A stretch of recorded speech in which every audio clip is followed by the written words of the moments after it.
Hi guys, welcome back to our channel for more Bigg Boss updates. ಈ ವಿಡಿಯೋದ್ರ ಬಗ್ಗೆ ಅಂದರೆ ಗುರುವಾರ ಬೆಳ್ಳಂಬೆಳೆ ವೋಟಿಂಗ್ ರಿಸಲ್ಟ್ ಬಗ್ಗೆ. ಗಿಲ್ಲಿ ಮತ್ತು ರಕ್ಷಿತಾಗ್ ಮಾತ್ರ ವೋಟ್ ಅಂತೂ ಪೀಕ್ನಲ್ಲಿದೆ. ಯಾರಿಗೆ ಎಷ್ಟು ವೋಟ್ ಬಂದಿದೆ ಅಂತ ಈ ವಿಡಿಯೋ ತಿಳಿಸ್ಕೊಡ್ತೀನಿ. ನಾನು ಫಸ್ಟ್ ಟೈಮ್ ನೋಡ್ತಾ ಇದ್ರೆ ಲೈಕ್ ಮಾಡಿ, ಶೇರ್ ಮಾಡಿ, ಸಬ್ಸ್ಕ್ರೈಬ್ ಮಾಡ್ಕೊಳ್ರಿ ಗಾಯ್ಸ್. ನಿನ್ನೆಯಿಂದ ಒಬ್ಬ ಕಂಟೆಸ್ಟೆಂಟ್ ಕಾಣಿಸ್ತಾನೆ ಇಲ್ಲ ಗಾಯ್ಸ್ ಬಿಗ್ ಬಾಸ್ ಮನೆಯಲ್ಲಿ. ನಿನ್ನೆ 10:55ವರೆಗೂ ಬಿಗ್ ಬಾಸ್ ಮನೆಯಲ್ಲೇ ಇದ್ರು. ಬಿಗ್ ಬಾಸ್ ಹೇಳಿದ್ರು ಆಕ್ಟಿವಿಟಿ ಡೋರ್ ಓಪನ್ ಮಾಡಿಬಿಟ್ಟು ಹೋಗಿ ಅಂತ. ಆಕ್ಟಿವಿಟಿ ಡೋರ್ ಓಪನ್ ಮಾಡಿದವರು ವಾಪಸ್ ಬರಲೇ ಇಲ್ಲ. ಐ ಥಿಂಕ್ ಸೊ ರಕ್ಷಿತ್ ಅವ್ರು ಹೆಂಗೆ ಬಚ್ಚಿಟ್ಕೊಂಡಿದ್ರು ಕಿಚನ್ ಏರಿಯಾದಲ್ಲಿ, ಅಲ್ಲೇ ಬಚ್ಚಿಟ್ಕೊಂಡಿದ್ದಾರೆ ಅಂತ ಅನ್ಕೊಂಡಿದ್ದೀನಿ. ಅವ್ರ ಹೆಸರು ಡಿನ ಸ್ಟಾರ್ಟ್ ಆಯ್ತು ಗಾಯ್ಸ್. ಗೆಸ್ ಮಾಡ್ತೀರಾ ಯಾರಂತ? ಧ್ರುವ ಅಂತ. ಇಲ್ಲ ಧ್ರುವ ಅಂತಲ್ಲ, ಡ್ಯಾಶಿಂಗ್ ಧ್ರುವ ಅಂತವ್ರು ಕಾಣಿಸ್ತಾನೆ ಇಲ್ಲ ಮನೇಲಿ. ಗೊತ್ತಿಲ್ಲ, ಮುಂದೆ ಯಾವ್ದಾನ ಇನ್ಫಾರ್ಮೇಶನ್ ಬಂದರೆ ಹೇಳ್ತೀನಿ. ಡ್ಯಾಶಿಂಗ್ ಧ್ರುವ ಅಂತವ್ರು ಬಚ್ಚಿಟ್ಕೊಂಡಿದ್ದಾರೆ ಎಲ್ಲಿ ಅಂತ ಗೊತ್ತಿಲ್ಲ. ಇನ್ನು ವೋಟಿಂಗ್ ರಿಸಲ್ಟ್ ಬಗ್ಗೆ ಬರೋದಾದ್ರೆ ಸಿಕ್ಕಾಪಟ್ಟೆ ಎಷ್ಟೋ ಲಕ್ಷ ವೋಟ್ಗಳು ಬರ್ತೈತೆ ಅಂತ ಹೇಳ್ಬೋದು. ಈಗಲೂ ಕೂಡ 6ನೇ ಸ್ಥಾನದಲ್ಲಿ ಛಲಗಾರ್ತಿ ಅಶ್ವಿನಿ ಅವರಿದ್ದಾರೆ. ಛಲಗಾರ್ತಿ ಅಶ್ವಿನಿ ಅವರಿಗೆ 10% ವೋಟಿಂಗ್ ಬಂದಿದೆ. ಶಾಕ್, 10% ವೋಟು ಛಲಗಾರ್ತಿ ಅಶ್ವಿನಿ ಅವ್ರು ಬಂದಿದೆ. ಅವರು 6th ಪ್ಲೇಸ್ನಲ್ಲಿದ್ದಾರೆ. ಇನ್ನು 5ನೇ ಸ್ಥಾನದಲ್ಲಿ ಟಾಸ್ಕ್ ಮಾಸ್ಟರ್ ಧನುಷ್ ಅವರು ಇದ್ದಾರೆ. ಧನುಷ್ ಅವ್ರಿಗೆ 10.4% ವೋಟಿಂಗ್ ಬಂದಿದೆ ಅಂತ ಹೇಳ್ಬೋದು. ಇನ್ನು ಧನುಷ್ ಅವ್ರಿಗೆ ಮತ್ತೆ ಅಶ್ವಿನಿ ಅವರಿಗೆ ವೋಟಿಂಗ್ ಡಿಫರೆನ್ಸ್ ನೋಡೋದಾದ್ರೆ ಜಸ್ಟ್ 0.4% ಅಷ್ಟೇ. ಇನ್ನು 4ನೇ ಸ್ಥಾನಕ್ಕೆ ಬರೋದಾದ್ರೆ ಮ್ಯೂಟೆಂಟ್ ರಘು ಅಂದ್ರೆ ಕ್ಯಾಪ್ಟನ್ ರಘು ಅವ್ರಿಗೆ 10.7% ವೋಟಿಂಗ್ ಬಂದಿದೆ. ಇನ್ನು ಕ್ಯಾಪ್ಟನ್ ರಘು ಮತ್ತೆ ಧನುಷ್ ಅವ್ರ ವೋಟಿಂಗ್ ಡಿಫರೆನ್ಸ್ ನೋಡೋದಾದ್ರೆ ಜಸ್ಟ್ 0.3% ಮೇಲೆ ಕೆಳಗಡೆ ಆಗ್ಬೋದು ವೋಟಿಂಗ್ ರಿಸಲ್ಟ್ ನಲ್ಲಿ. ಗೊತ್ತಿಲ್ಲ ಏನಾಗುತ್ತೆ ಅಂತ. ಇನ್ನು 3ನೇ ಸ್ಥಾನದಲ್ಲಿ ನೋಡೋದಾದ್ರೆ ಕಾವ್ಯ ಅವರಿದ್ದಾರೆ. ಕಾವ್ಯ ಅವರಿಗೆ 11.3% ವೋಟಿಂಗ್ ಬರ್ತೈತೆ.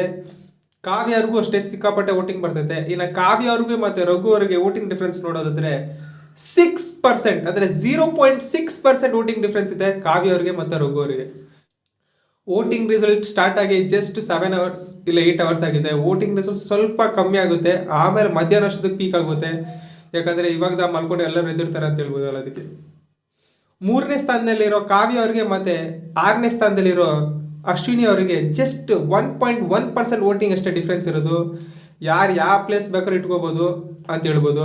ಇನ್ನು 2nd ಪ್ಲೇಸ್ ಬರೋದಾದ್ರೆ ಪಟಾಕಿ ರಕ್ಷಿತ್ ಅವರಿಗೆ 25.3% ವೋಟಿಂಗ್ ಬಂದಿದೆ. 25.3 ಕೇಳಿದ್ರೆ ಶಾಕ್ ಆಗ್ತೀರಾ. 25.3% ವೋಟಿಂಗ್ ಬಂದಿದೆ. ಇನ್ನ ರಕ್ಷಿತ್ ಅವ್ರಿಗೆ ಮತ್ತೆ ಕಾವ್ಯ ಮಧ್ಯೆ ವೋಟಿಂಗ್ ಡಿಫರೆನ್ಸ್ ನೋಡೋದಾದ್ರೆ 14%. ಅಂದ್ರೆ ರಕ್ಷಿತ್ ಅವ್ರಿಗೆ 2nd ಸ್ಪಾಟ್ ಕನ್ಫರ್ಮ್ ಲಾಕ್ಡ್ ಅಷ್ಟೇ. ರನ್ನರ್ ಅಪ್ ಆಗೋದು ರಕ್ಷಿತಾನೆ ಅಂತ ಹೇಳ್ಬೋದು. ಇನ್ನ 1st ಪ್ಲೇಸ್ ನೋಡೋದಾದ್ರೆ ಗಿಲ್ಲಿ ನಟ ಅವ್ರಿಗೆ 32.3% ವೋಟಿಂಗ್ ಬಂದಿದೆ. ಕೇಳ್ತಾ ಇರೋದು ಕರೆಕ್ಟೇ, 32.3% ವೋಟಿಂಗ್ ಬಂದಿದೆ. ಇನ್ನು ಡಿಫ್ರೆನ್ಸ್ ನೋಡೋದಾದ್ರೆ ಗಿಲ್ಲಿ ಮತ್ತೆ ರಕ್ಷಿತ್ ಅವ್ರಿಗೆ ಡಿಫ್ರೆನ್ಸ್ ನೋಡೋದಾದ್ರೆ 7% ಡಿಫ್ರೆನ್ಸ್ ಇದೆ ಅಂತ ಹೇಳ್ಬೋದು. ಗೊತ್ತಿಲ್ಲ, ಏನ್ ಬೇಕಾದ್ರೂ ಆಗ್ಬೋದು. 7% ಅಂತ ಹೇಳಿ ಗೊತ್ತಿಲ್ಲ, ಯಾಕಂದ್ರೆ ಟಾಪ್ 2 ಕಂಟೆಸ್ಟೆಂಟ್ಸ್ಗೆ ಜಾಸ್ತಿ ವೋಟ್ ಬರ್ತೈತೆ. ಎಷ್ಟು ವೇರಿ ಆಗುತ್ತೆ ಅಂತ ಗೊತ್ತಾಗಲ್ಲ. ಈಗ ಪ್ರಸ್ತುತಕ್ಕೆ 7% ಡಿಫ್ರೆನ್ಸ್ ಇದೆ ಅಂತ ಹೇಳ್ಬೋದು. ಇವಾಗ ಫೈಟ್ ಎಲ್ಲಿ ನಡೀತೈತೆ ಅಂದ್ರೆ 3rd ಪ್ಲೇಸ್ ಫೈಟ್ ನಡೀತೈತೆ. ಯಾರು 2nd ರನ್ನರ್ ಅಪ್ ಆಗ್ತಾರೆ ಅಂತ. ಶಾಕಿಂಗ್ ಏನಂದ್ರೆ ಅಶ್ವಿನ್ ಅವ್ರು 6th ಪ್ಲೇಸ್ ನಲ್ಲಿ ಇದಾರಲ್ಲ, ಅವರು ಮುಂದ್ಗಡೆ ಬರ್ಬೋದು. ಧನುಷ್ ಅವ್ರಿಗೆ ಇನ್ನ ಕೆಳಗಡೆ ಹೋಗ್ಬೋದು ಅನ್ಸುತ್ತೆ. ಯಾಕಂದ್ರೆ ಕಾಂಟ್ರಿಬ್ಯೂಷನ್ ಧನುಷ್ ಅವ್ರು ಬರೀ ಟಾಸ್ಕ್ ಆಡಿದ್ದಾರೆ ಅಷ್ಟೇ. ಅಶ್ವಿನಿ ಅವರು ಕಾಂಟ್ರಿಬ್ಯೂಷನ್ ಜಾಸ್ತಿ ಕೊಟ್ಟಿದ್ದಾರೆ. ಕೆಟ್ಟದೋ ಒಳ್ಳೇದೋ ಕಾಂಟ್ರಿಬ್ಯೂಷನ್ ಜಾಸ್ತಿ ಕೊಟ್ಟಿದ್ದಾರಲ್ಲ. 6th ಪ್ಲೇಸ್ ಇಂದ ಅವ್ರು 5th ಪ್ಲೇಸ್ ಬರ್ಬೋದು ಅನ್ಸ್ತೈತೆ. ಗೊತ್ತಿಲ್ಲ ಬರ್ತೋ ಬರಲ್ವೋ, ಇಲ್ಲ ಧನುಷ್ ಅವ್ರ ವೋಟಿಂಗ್ ಅಷ್ಟು ಸ್ಟ್ರಾಂಗ್ ಇದೆಯೋ ಅಂತ ಗೊತ್ತಿಲ್ಲ. ನನ್ನ ಪ್ರಕಾರ ವೋಟಿಂಗ್ ರಿಸಲ್ಟ್ ಏನಿರುತ್ತೆ ಅಂದ್ರೆ ಗಿಲ್ಲಿ, ರಕ್ಷಿತಾ, ಕಾವ್ಯ, ರಘು, ಅಶ್ವಿನಿ, ಧನುಷ್ ಈ ಆರ್ಡರ್ ಇರುತ್ತೆ ಅಂತ ಹೇಳ್ಬೋದು. ನಾನು ಕೇಳೋದಷ್ಟೇ, ಭಾನುವಾರ 10 ಗಂಟೆವರೆಗೂ ಮಾತ್ರ ವೋಟಿಂಗ್ ರಿಸಲ್ಟ್ ಓಪನ್ ಇರೋದು. ಅಂದ್ರೆ ಸ್ಯಾಟರ್ಡೆ ಯಾವುದೇ ಎಲಿಮಿನೇಷನ್ ಇರಲ್ಲ, ಸಂಡೇನೆ ಎಲ್ಲ ಎಲಿಮಿನೇಷನ್ ನಡೆಯೋದು. ಆದ್ರಿಂದ ಎಲ್ಲರೂ ಅಂದ್ರೆ ಈ ಸೀಸನ್ ನ ಲಾಸ್ಟ್ ವೋಟಿಂಗ್ ಇದು. ಎಲ್ಲರೂ ವೋಟಿಂಗ್ ಹಾಕಿ ನಿಮ್ಗೆ ಇಷ್ಟವಾದ ಕಂಟೆಸ್ಟೆಂಟ್ಸ್ನ ಗೆಲ್ಸಿ ಅಂತ ಹೇಳ್ತಾ ಮಧ್ಯಾಹ್ನ ವಿಡಿಯೋದಲ್ಲಿ ಸಿಗ್ತೀನಿ. ಬಾಯ್ ಟಾಟಾ.